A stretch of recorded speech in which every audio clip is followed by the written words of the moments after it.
La végétation spontanée, moi, ça me fait peur. Parce que par définition, tout ce qui est spontané, c'est absolument incontrôlable. Alors imaginez, vous êtes assis là, tranquillement, sur un banc, ou en train de courir, dans un parc, puis d'un coup, hop, vous faites agresser par une touffe de liseron ou un chardon un peu nerveux. Jusqu'où ça peut aller, on ne sait pas. Hein. Bon, on n'a pas vu de tigre depuis très longtemps dans le secteur. Peut-être même qu'on n'en a jamais vu, mais demain, on ne sait pas. On ne sait pas.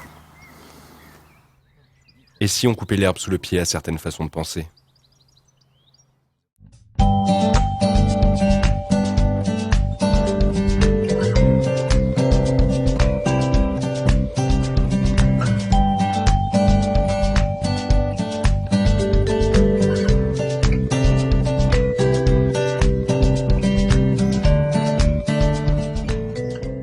On s'aperçoit au bout de 3 ans de zéro phyto que certaines plantes, giroflées, valérianes, reviennent en pied de mur. Les plantes ont réinvesti, je dirais, l'espace public.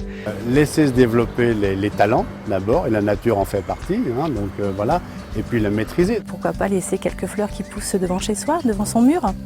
C'est vrai que toute cette végétation-là a un intérêt pour la petite faune, la petite biodiversité, que ce soit les oiseaux, les insectes. Tout ce qu'on peut planter finalement est dans une gamme assez limitée.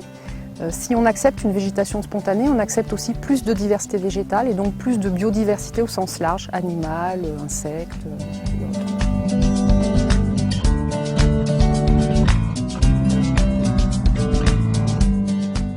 Les agents redeviennent des vrais jardiniers. Avant, systématiquement, on passait le désherbant ou on tondait tout systématiquement. Il n'y a pas de réflexion. On était un peu des machines à pousser les tondeuses.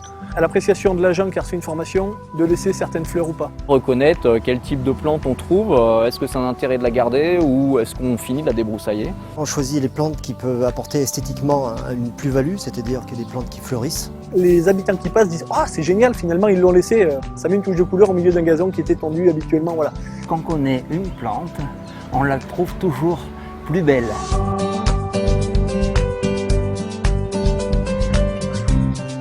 Ça permet aussi d'être fleuri une bonne partie de l'année. Je préfère voir de l'herbe pousser que désherber une plante d'1 mètre de haut et voir un squelette le long des murs. Ça prouve qu'il y a une qualité de vie qui est meilleure. En laissant du spontané comme ça, c'est beaucoup plus agréable et beaucoup plus joli. Mais il faut du temps.